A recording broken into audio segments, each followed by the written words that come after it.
Planet X's latest updates, astronomers discover a new class of scary black holes in the Milky Way. This report is from an anonymous astronaut. Some black holes are small. Some black holes are giant. But oddly enough, in the cosmic fight between innocent passing stars and voracious black holes, scientists have never found a mid-sized black hole. Until now. The star cluster 47 Tucani, located about 13,000 to 16,000 light-years from Earth, is a dense ball of stars. Hundreds of thousands of stars compacted into a 120 light-year span give off gamma rays and X-rays and more energetic events, but to date, no black holes had been found there. The center seemed ripe for opportunities to find one, but a lack of tidal disruption events and a jumble of stars hard to sift through obscured finding any lurking black holes there. The Harvard-Smithsonian Center for Astrophysics turned to two tactics to find the black hole instead.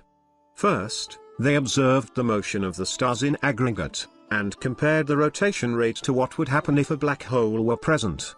Secondly, they observed the position of pulsars in the globular cluster.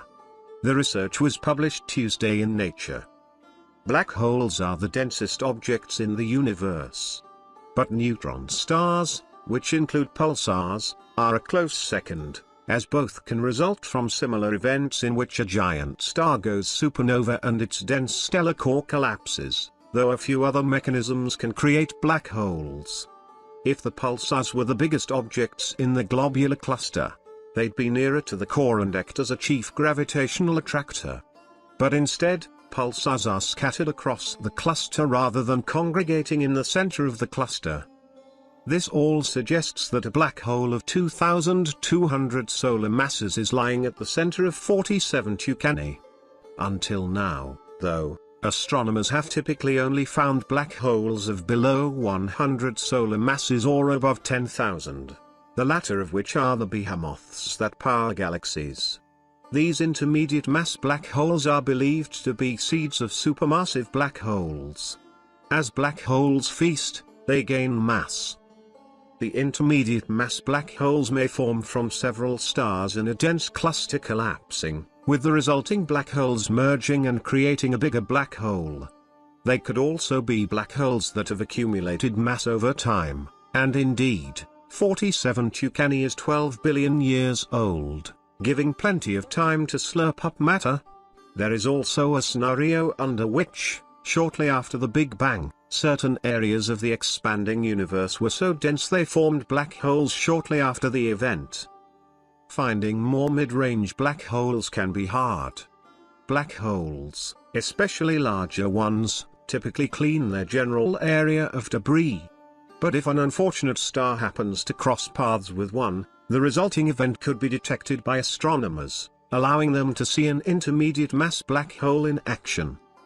According to AMU Education website, nearly all black holes come in one of two sizes: stellar mass black holes that weigh up to a few dozen times the mass of our Sun, or supermassive black holes ranging from 1 million to several billion times the Sun's mass. Astronomers believe that medium-sized black holes between these two extremes exist, but evidence has been hard to come by, with roughly a half-dozen candidates described so far. A team led by astronomers at the University of Maryland and NASA's Goddard Space Flight Center has found evidence for a new intermediate mass black hole about 5,000 times the mass of the Sun. The discovery adds one more candidate to the list of potential medium-sized black holes, while strengthening the case that these objects do exist. The team reported its findings in the September 21, 2015 online edition of Astrophysical Journal Letters. The result follows up on a similar finding by some of the same scientists, using the same technique, published in August 2014. While the previous study accurately measured a black hole weighing 400 times the mass of the Sun using data from NASA's Rossi X-ray Timing Explorer (RXT) satellite, the current study used data from the European Space Agency's XMM Newton satellite. This result provides support to the idea that black holes exist on all size scales. When you describe something for the first time, there is always some doubt, said lead author Dheeraj Pasham, a postdoctoral associate at the Joint Space Science Institute, a research partnership between UM's departments of astronomy and physics and NASA Goddard. Identifying a second candidate with a different instrument puts weight behind both findings and gives us confidence in our technique.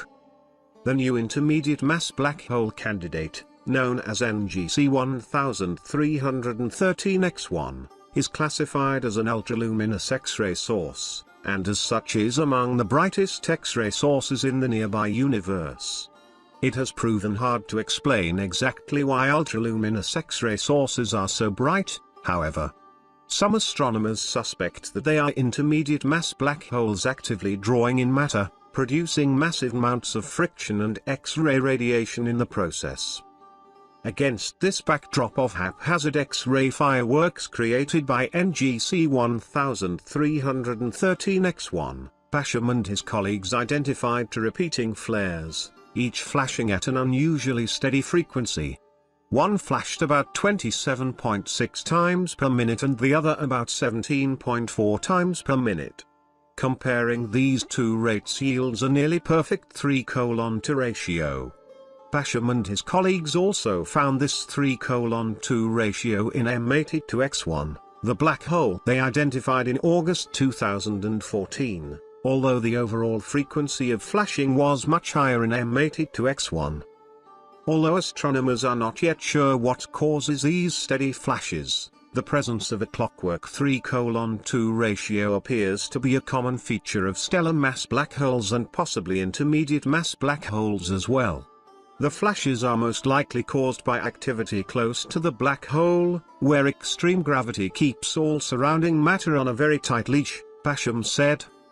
The 3:2 ratios can also provide an accurate measure of a black hole's mass. Smaller black holes will flash at a higher frequency, while larger black holes will flash less often. To make an analogy with acoustic instruments, if we imagine that stellar mass black holes are the violin and supermassive black holes are the double bass, then intermediate mass black holes are the violoncello, said co-author Francesco Tempsi, an assistant research scientist in UM's Department of Astronomy who has a joint appointment at NASA Goddard via the Center for Research and Exploration in Space Science and Technology.